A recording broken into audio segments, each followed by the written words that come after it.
Welcome, Mr. Paul Curran. If you would, please let us know who you are. Where do you live? Where do you work? What kind of work do you do? I'm Paul Curran. I'm the managing director of BQ Energy. I'm here in the snowy Hudson Valley today. Um, we are a developer of renewable energy projects, and historically we've done some wind projects, some solar projects. We just completed our first battery storage project. We're a little different than most. We basically take a project from what a great idea to it's really operating. And we only work on brownfields and landfills, which I'll explain a little bit more about as we go through. Wonderful. And so, Paul, why did you get into clean energy? What's your motivation for being here? I'm older than I look, Ron, as you know.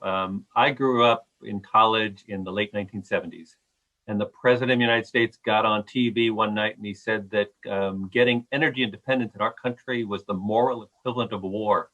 And we all listened and like, wow, listen to that and so forth. And 3 Mile Island happened and a whole bunch of other things happened. And energy was really, really important. Renewable energy was incredibly important as well. You know, the first Sun Day was around then, Earth Day was around then, and so forth. It was a moral imperative that we do things about this and so forth. The technology, regrettably, was not ready. So if you wanted to put solar on your house, it was pretty much impossible. A wind turbine was going to break down quickly and so forth, and it just wasn't really ready. The politics wasn't ready either. So we took a time out, and about 20 years after that, really things started to catch up to where now this is not only the right thing to do, it's a very easy thing to do, and it's the right thing to do from a societal and an economic point of view. So I got into it as a young buck because that's what the world said we needed. And now it's great to see that the world is actually right.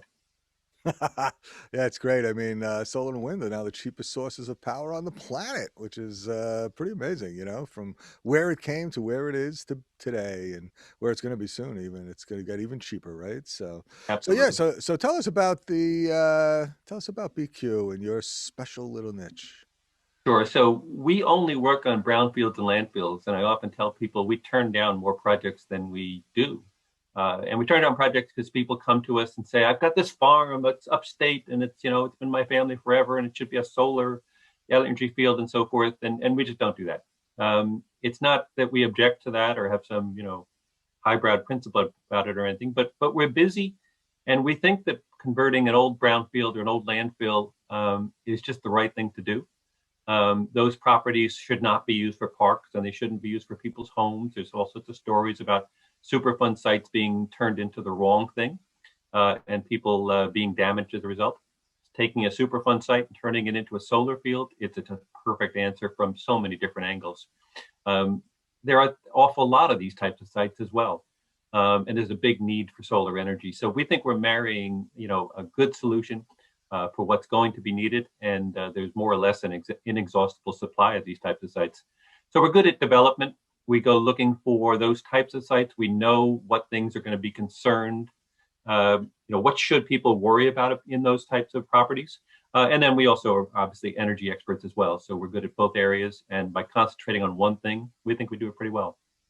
Yeah, you guys are renowned for your particular niche in this brownfield landfill sector. So actually, I met you, it was, boy, about 20 years ago now, I think, when you were doing Steel Winds, right? So why don't you tell us a little bit about that project and what you got out of it, and then how you also expanded it later? Been operating for about 15 years now. Steel Winds was commercial in 2006. It is, for those that don't know, a 35 megawatt wind farm now. It was 20 originally, as Ron said. It's located on a steel mill that shut down in 1982. So for about 25 years, that steel mill sat there rusting and rotting. It was a blight on the city of Lackawanna, which is a tough town just south of Buffalo. It was, a couple of thousand acres of land that really could not be used for anything. Not much money to clean it up. They used to employ 20,000 people. At the time we came into the picture, they were employing nobody. And the site really had no use. From our point of view, though, it's right on Lake Erie. That's where they used to ship steel out of. It used to be the largest steel mill in the world during World War II. And it also used a lot of electricity. So when we got there, we saw big power lines. Look at that. And we saw right on Lake Erie, wind like crazy. You've all seen pictures of Buffalo Bills football games where the snow is blowing sideways. That was windy, and we picked up on that pretty quickly. So not having to build anything, and I mean anything, off that site. The electrical lines were already there. And having that kind of a wind resource, we realized was really the right way to do it. Wind projects often get a bad name because people don't like the look of a wind turbine. They think it's going to be ugly and so forth. This site was already butt ugly, and butt ugly in droves and so forth. And we built a partnership with the community. We do that all the time. Ron, if you go Googling right now, the logo for the City of Lackawanna, which is like I said, it was a Rust Belt town and so forth. 10 years ago, you'll probably still see the same logo on some of the internet searches. It was a picture of an Indian with a couple of smokestacks behind him. That was the city crest. They changed it right after we built the project, and now it's a couple of windmills with a guy by the name of Father Baker, who's up for sainthood in the Catholic Church and so forth. So that's a great story of how you take a brownfield, especially a city which was a company town, it was a steel town and so forth, and you do the right things, and great things happen for everybody. There was no losers on that project, Ron. That is amazing. Yeah, I always thought it was a fantastic project. And then, did you go back and do solar on there later too, Paul? Is We that? did. As I said, there's thousands of acres on that property, and really not much you can do with a lot of them. So over time, we put in about 15 megawatts of solar on different, heavily polluted areas of the site that could be cleaned up a little bit for purposes of solar, but they weren't going to be cleaned up enough to be, used for residential or used for, even a lot of industry and so forth. So we cherry picked what was the areas we could use, and then tie them into the same power lines, and it works out great for everybody.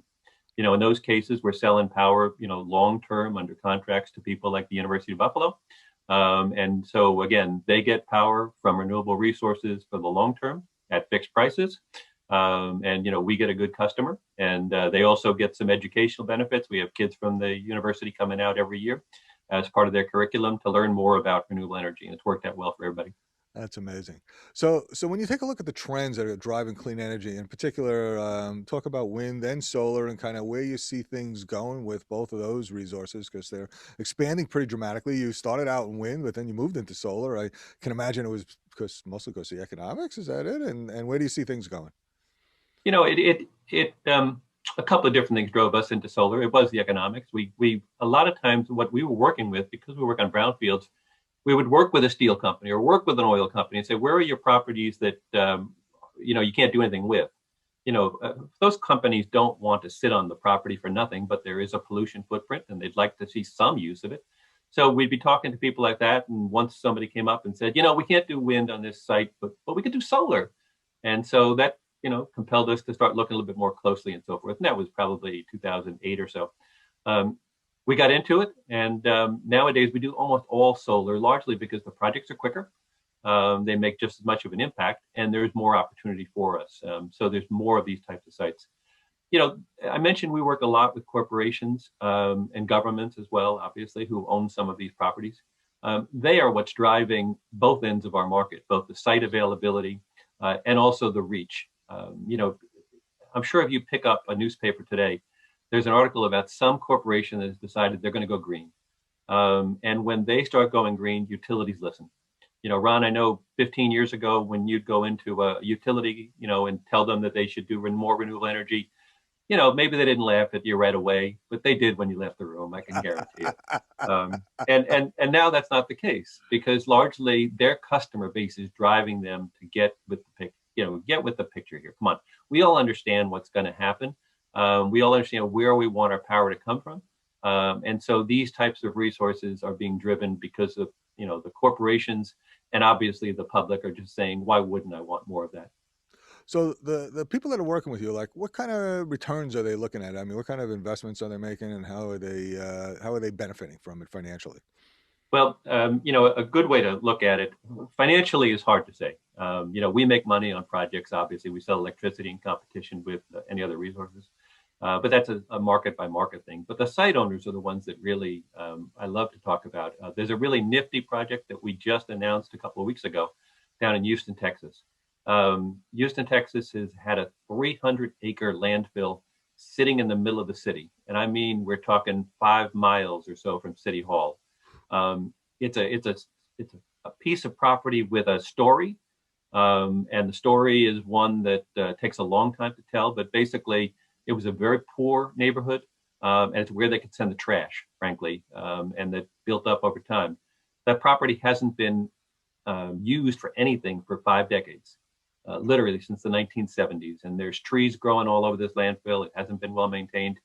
If you live near there, Ron, not surprisingly, you're not terribly happy that there's this, overgrown dump sitting across the street from you. Mayor Turner of Houston has really put a major priority on saying, I want that to be turned into something that community can be proud of. And it's an awesome responsibility, frankly, on people like us to be, put in a position to where, you know, that's a responsibility that we take incredibly seriously. This is going to impact people's lives for generations, and we need to turn it around. And so, that type of return, it's not dollars and cents, Ron. We'll make a nickel on it, I'm sure. Well, hopefully we don't lose money on it. But I think, the return that you see on that is something that is not measured in dollars and cents. It's measured in how well we do the job. And 10 years from now, ironically, the neighborhood is called Sunnyside. And you couldn't possibly have, heard that story any better and so forth. But 10 years from now, when, you and I go back to Houston and look at the property and so forth, and somebody thinks that, it's called Sunnyside because of all the solar energy in there and so forth, it'll be a great trip. I look forward to it. That's amazing. Yeah, Texas is, kind of wild out there because they were the oil state, right? It was all oil, all the time, and they're actually dominant in wind. I think they're pretty much number one in wind, and I think they're And getting pretty close in solar too, right? it is, and I hate to, burst the bubble of a lot of liberal politicians and so forth, but the guy who started most of that was Governor George W. Bush in the late 90s and so forth. It was not a partisan issue. He looked at it and he said, anybody with half a brain would realize West Texas is as windy as all get out. Why wouldn't you let that happen? And he did. And I think from that the impetus way back when, obviously, it turned into a tremendous industry that is not a political football. Renewable energy is a great thing, and it makes a lot of money, it makes a lot of sense. And hopefully now with the new administration, obviously our last president hated wind energy for a variety of reasons, foolish reasons. But I think as we move forward, I'm very optimistic that that it won't be a partisan issue as we go along here. Yeah, I would hope so. I mean, I would hope that everyone starts to realize that it's all our lives that are on the line. It's all our kids that have to live with whatever we're leaving behind for them, and it's one small world, man. I'd like to ask you, do you have a quantum quote, a quote that you think is especially pertinent that helps people kind of view things in a little different light? Around in my office for decades, I've had a few poems or other things, and I'm not that literary a guy, as you know, and so forth, that have been, hanging there. And every so often I take a look at them. One is a poem that I didn't realize at the time, but it was written or claimed to be written by Mother Teresa of all people. Huh. And the last two lines, I'm not going to read the whole thing for you, and said, but the good you do today may be forgotten soon, but do good anyway. Give the world the best you have, and it'll never be enough, but give your best anyway. And I think those types of things, do kind of, there's a whole list of these things in this poem. Life is never easy. You have to keep your head on the picture, on, your eyes on the prize and the big picture and so forth. And, if you kind of understand right from wrong, as your mother told you when you're 4 and so forth, you'll do fine. Yeah, so do well, do good, huh? Do your best. That's all you can do. And yeah, it's a really good point, man. So thank you very much for sharing that, Paul. So if you had to share one unique tip, tool, tactic that you think most people need to know but don't, what would it be? Well, like I say, we go looking at brownfields and landfills. We will never run out of brownfields and landfills. There are in this country about 50,000 landfills throughout the U.S. There's 2,000 in the state of New York where we're sitting today. And there's a greater number of brownfields. When you start thinking about what we do for a living and how you should site these types of facilities, because solar is a land hog, it does take up a lot of space, is look for the right place first. It's not necessarily the cheapest place to work. It's certainly not the easiest place to work and so forth. But as a tip, there are other places, not just brownfields and landfills, but look for places where you say, okay, that makes a lot of sense to me as to why we should do it here. You know, as I say, I'm never a fan of cutting down trees.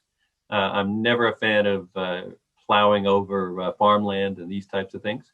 To me, it just doesn't make sense. But if you go looking for the right way to do things, I think you're going to find that it's a lot easier than you think, and it's a lot more beneficial to the community that you're going to be working in as you go forward. Outstanding. Hey, Paul, most of us in the entrepreneurial world, at some point we had this kind of big down, worse moment. And in that dark time, something came to us that then shifted our perspective and gave us lessons that we brought through the rest of our lives. Could you mind sharing yours if you'd be so kind? I have to say I live a pretty good life, Ron. I've had certainly, we have employees, we have people, and it's always important to make sure we do the right thing by them and so forth. Most of my down moments have to do with, how am I going to pay the bills? How are we going to keep this thing going and so forth? And most of them relate to government structure. We have investment tax credits, and we have production tax credits, and we have all sorts of different types of structures state by state as to how you should do renewables. Those force, renewable energy to be structured in a way that we can make use of those, where we do funky financings with and investment tax credits and tax equity involved, and reverse leases and all sorts of things that are really geared towards trying to conform with what is a kind of a convoluted Rube Goldberg kind of system. Those types of things make it more difficult for people to understand where is the money going. And it also makes it very, very difficult, in many cases, to trace back who's supposed to pay me at the end of the day here, and these types of things. So many of the times where we wound up getting in trouble has been because we've wound up getting ahead of ourselves and doing things a little bit fancier than we should have, perhaps.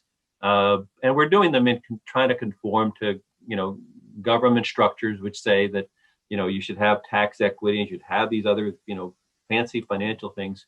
And so, we've had a couple of situations where we haven't gotten paid very quick, sometimes where we haven't gotten paid at all.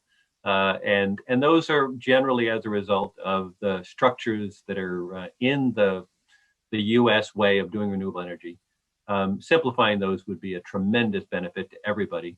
And we get more renewable energy done, which is really what everybody wants at the end of the day.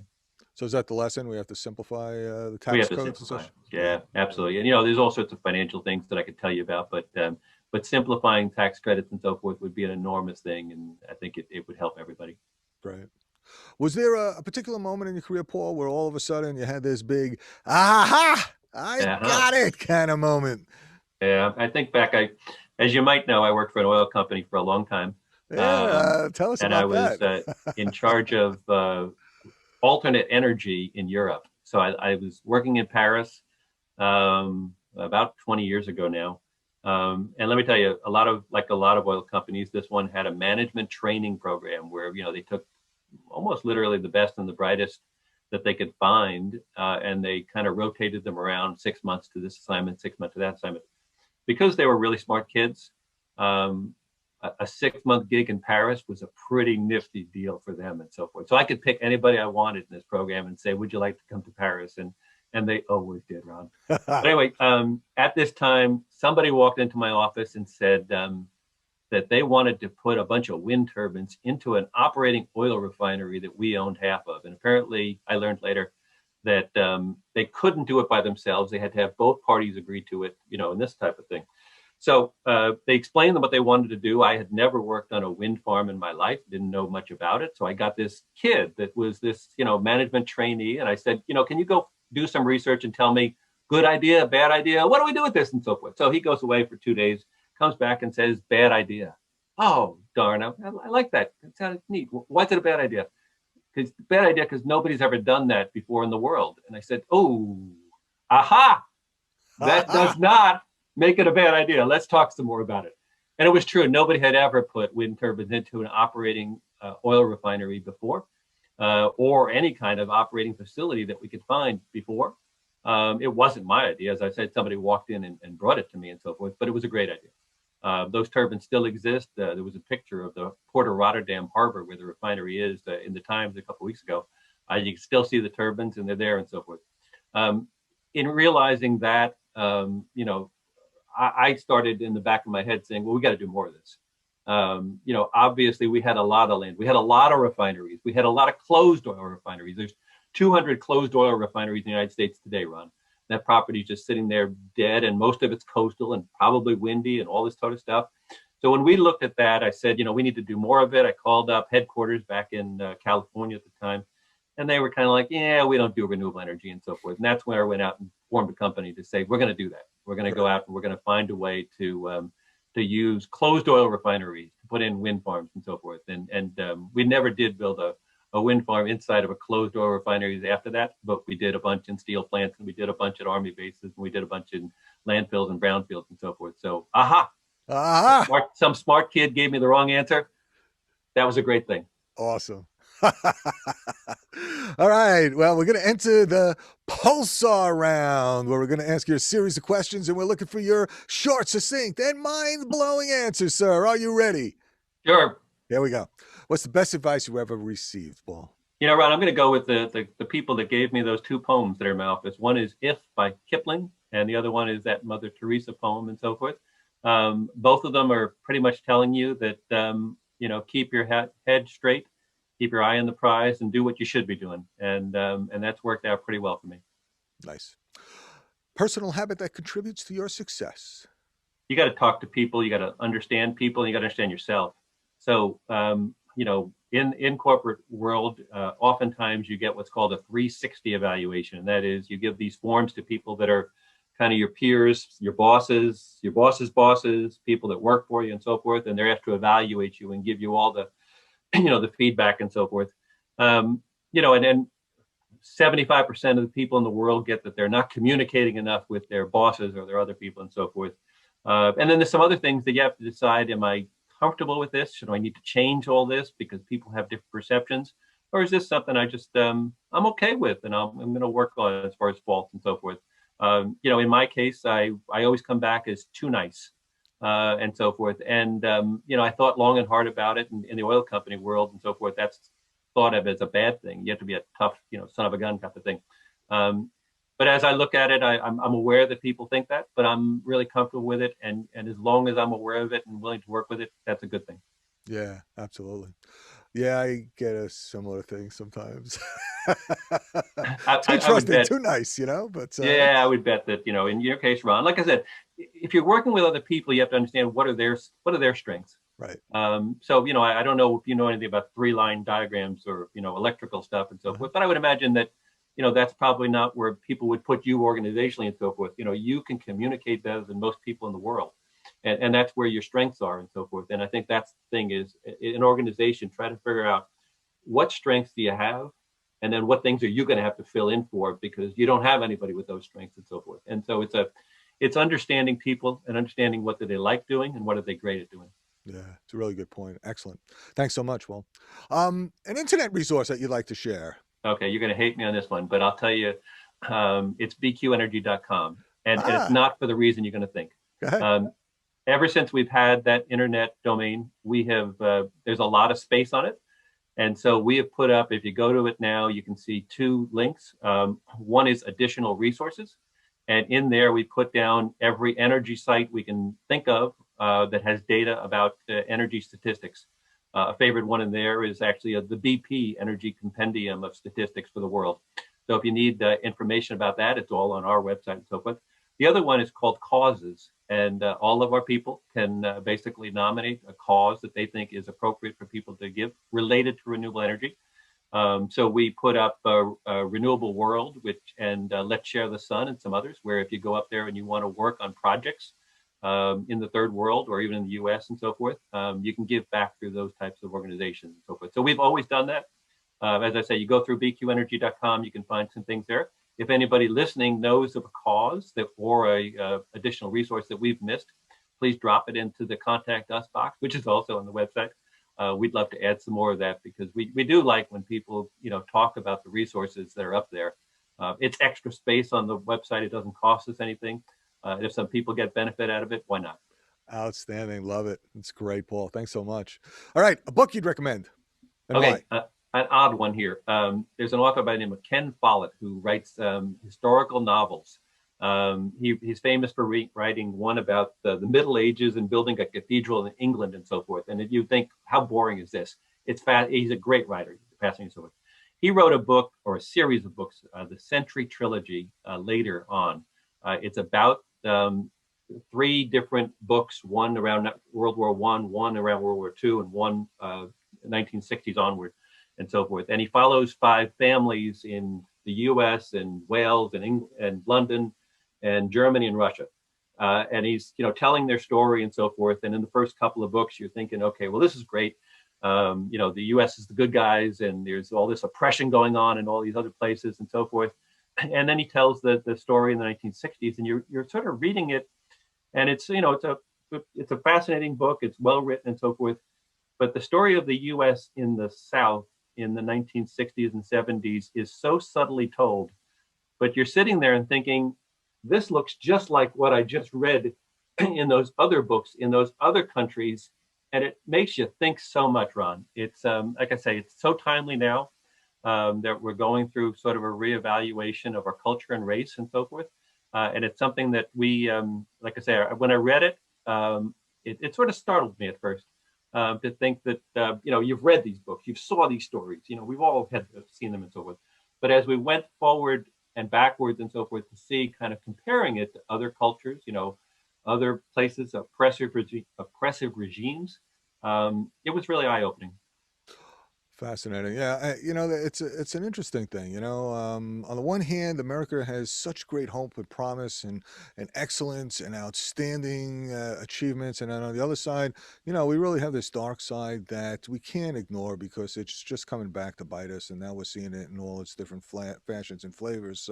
So yeah, I mean, there's frank evaluation, and boy, that sounds really fascinating. Thanks so much. It's a real thing, and as I say, if you put it in comparison to other places, which we would say, we're never like that and so forth, and you can see the similarity so much Yeah. in an entertaining setting as well and so forth. So it's not beating you over the head.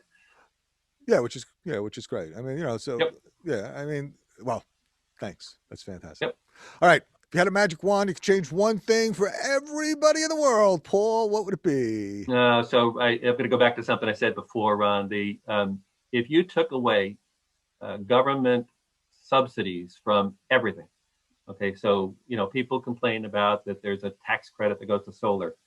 I'm here to tell you, I've worked with the coal. We have projects on coal mines. We have projects. I worked in the oil industry and so forth. Take away all of them. Take away the subsidies from the coal mine operations that go on. Take away the subsidies from the nuclear industry. Take away the subsidies from the oil industry, natural gas depletion allowances, and all this kind of stuff, and take it away from solar and wind and so forth. You'd have a much truer sense of what these things cost, and the amount of solar and wind that would be brought onto the market would be enormous.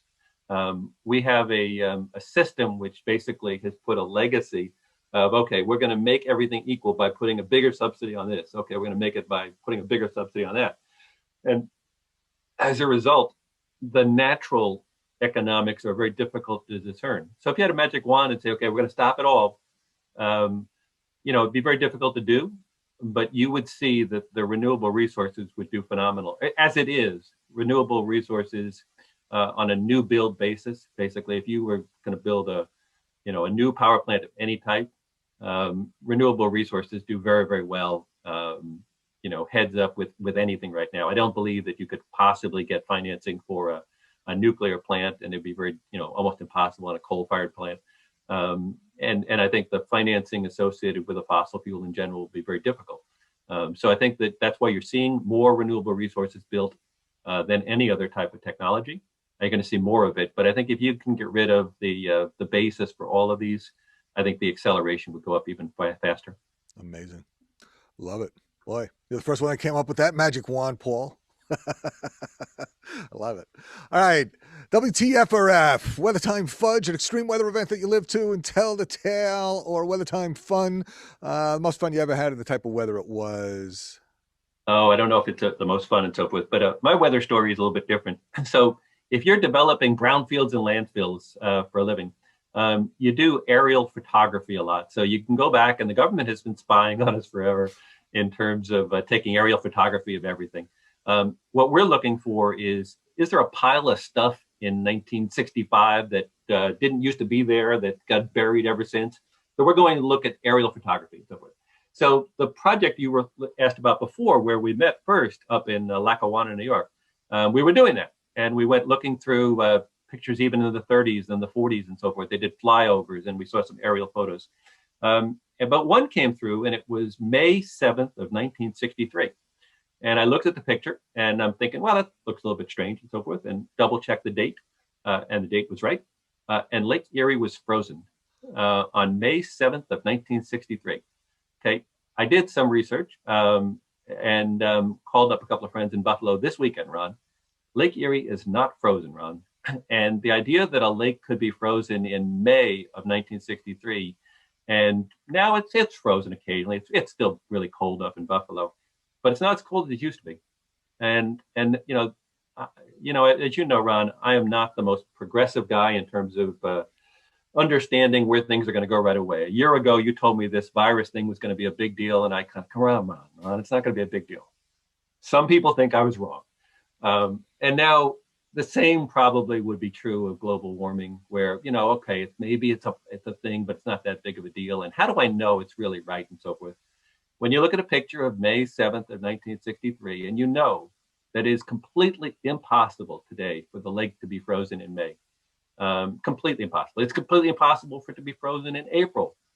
Something has changed, and something has clearly changed visually on that picture and so forth. So from a weather point of view, the aha moment, or the story I would give you, is that it's quite different than it was, whatever that is, 50 years ago and so forth. It's impossible today for that weather phenomenon to happen at the same time. I'd be willing to bet you a year's salary that on May 7th of this year, Lake Erie will not be frozen. And it's obvious to everybody now, if you look at it in that perspective and in that light, that something really has changed, Ron. Yeah, and I think that's the whole reason for this section of the podcast, is to have everybody share their understanding, because we've all had these various different experiences now, and they're all very personal in one way, but they're also very collective in another way. We're all seeing these, and it's kind of insidious the way that we're getting used to it, because we humans can get used to anything. But yeah, Yeah, it's amazing that when you take a look and you see how things have changed and how quickly they've changed, it's pretty astonishing, and that's the really scary part. But on the other hand, that's also the hope, because we it can is. make change. It is. Yeah, It's exactly. absolutely true. Absolutely Absolutely. true. So great. All right. Well, what's the one thing that you're most energized about today, Paul? Ron, about 10 years ago, I ran for office. And so I would walk around to all these different neighborhoods and so forth. And if I saw a house with a solar panel on it, okay, that was a vote for me. I was really excited. But I would go up and ring the bell and all this kind of stuff. It was great. And I didn't see a whole lot of them. You and I are probably sitting about 40 miles apart from each other right now. I'd be willing to bet that if I drove to your house in the middle of a snowstorm and so forth, that'd be foolish. But if I did, probably 150 houses in that 40 miles minimum would be along the path that we'd be driving on and so forth.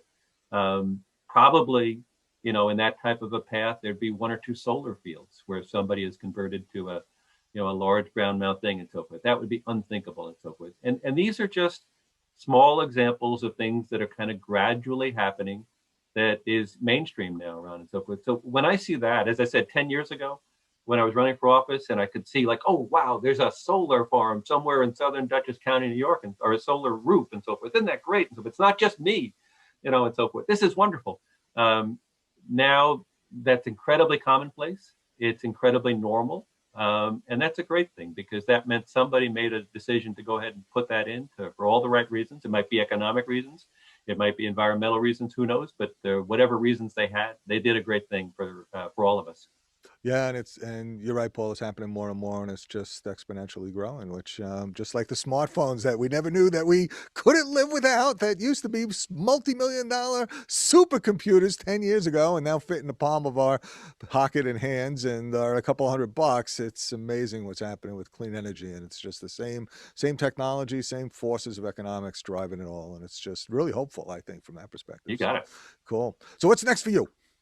Oh, next thing for me, we're building a whole bunch of projects. As I said, we got a new one in Houston that we just did. We got another one that's almost as big in Columbus, Ohio, and that's actually, I don't know if you know Columbus, Ohio, but you could have called it the coal capital of the world, and they wouldn't have been terribly bothered by you calling it that and so forth. But Columbus, Ohio, we're going to put, again, just under 50 megawatts of solar on a landfill out there.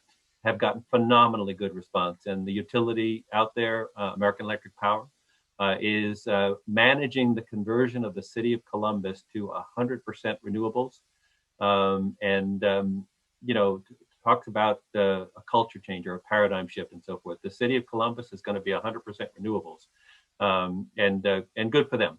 They're doing it for all the right reasons, and I think it is something that, we are not looking at something where this industry is fighting with that industry and so forth. It's really just how do we go about the conversion in the best way possible.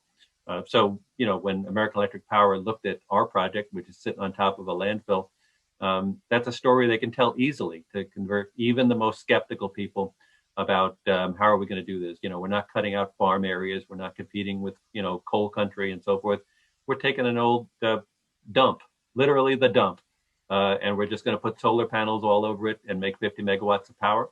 From their point of view, it's competitive economically from a price point of view with everything else.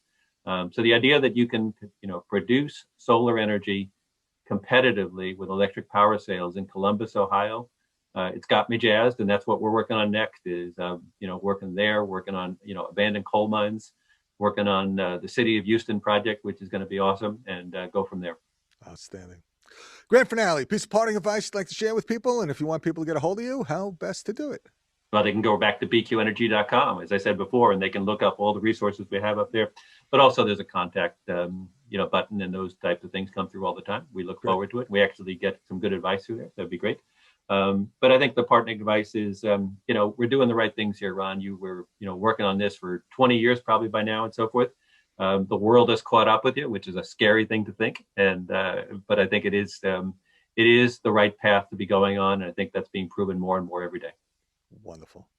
Paul Curran, BQ Energy, thank you so much for joining us, sir. You are a proud example of an outstanding American doing your duty, and former oil executive, now in clean energy, doing landfill and brownfield solar and wind projects. Amazing. Great story, Paul. Thanks so much for coming on. Anytime, Ron. Be good. All right. Have a great day. Mm-hmm. All right. How was that? That was fun. Sure. All right, that'd be great. So, all right. Okay. So one of the things that you just said, Paul, which was really astonishing and interesting, was that you've never been to a renewable energy project where people wanted to tear it down afterwards. And why don't you explain what you just said, if you would? No, Ron. So we do a lot of work where we're the first one in a community. We were a first wind farm in Western New York, really, where people were going to see it and they were going to, live with it and so forth. If you drive around I-90, past the city of Buffalo, you look really quickly off to the right, you'll see it. If you take Metro North from Poughkeepsie down to New York City, look really quickly off to the left, and we have a 2 megawatt project on a landfill in Beacon, New York, and so forth. You can see it. So people that see it every day, they know what it is. They don't fear it anymore. It's a human nature to fear change. And so I understand completely that when we say we want to put a solar farm on this piece of land over there, first off, you may not have known it was a landfill in the first place, but surprise it is. By and large, whenever we've done this, we've gone back later, of course, and said, how's it working? Is it okay? And so forth. I've never heard of an operating wind farm or solar farm where people said, take it down. The impact is just far too great. It's bigger than we ever imagined and so forth. By and large, people adapt to it and get accustomed to it. And in many cases, they're proud of it because they look at it and say, okay, well, there's energy coming out of that and it's coming out for free and there's no impacts and it's great and so forth. The other piece that people overestimate before projects are built is the impact on your housing value, which is a perfectly legitimate concern. again, study after study says that if you have a well-sited wind farm or solar farm and so forth, like our solar farms on landfills, it's lunacy to think that, that living near the dump, you're going to have a housing value which goes down because you're going to put some solar farms. It's clearly the opposite. You're going to clean up the landfill. It's an environmental resource. The image of the community is so much better. So by and large, after you put up a renewable energy asset, the value of the area goes up, and people do accept those types of resources as an asset to the community. So, so when you're dealing with these folks that are not in my backyard, the NIMBYs, or the build absolutely nothing anywhere near me, the banana types of people, I mean, is that your argument? That basically, like, look, it's change is natural to be afraid of, but once you do this, you're going to be happy with it, or how do you approach them? The great thing, Ron, is you can take them to facilities now. When you're the first of a kind in Western New York or elsewhere and so forth, it's really hard because people have no way of knowing that there is no particular noise. I remember there used to be a lot of issues that wind turbines are so damn noisy, and this is, you'll be hearing it, it'll drive you crazy and so forth. I remember the first wind farm I actually went to. I was in Ireland, and I was listening to the radio, and European cars, the radio doesn't go off when you get out of the car. You have to turn it off. That's true a while back and so forth. And so it was light FM, in the middle of Ireland and so forth. And I got out and I was taking notes on the turbine and this kind of stuff. And I realized I could hear light FM while I was underneath the wind turbine from my car and so forth. And it just wasn't that noisy. But these types of feelings, when people can go to a wind farm or go to a solar facility and realize that there's just not much of an impact here, it's really a relatively benign thing, is important. Other than that, we do scientific studies, of course. We do a lot of different work to make sure that people can see the data firsthand, independently verify it if they want to. And those are important for people to become comfortable with what's going to happen. The biggest way of convincing people is to get people who already live near wind farms to just give their impression. And by and large, when you ask somebody to live near a wind farm or a solar farm what their impression is, they have to think for a second and say, yeah, I guess it's there. It would be, what do you think, Laurent, about that traffic light on Route 9 near your house? Well, before it went in, you'd probably think, well, I don't want a traffic light there. I'll have to stop and it'll be annoying. Once it's been there for a year, you don't notice the traffic light anymore. And it's the same type of phenomenon with renewable energy resources. Okay, outstanding. Anything else that we missed that we should cover, Paul? No, I'll think of something tonight, Ron. Yeah, let me know. Hey, thanks again, man.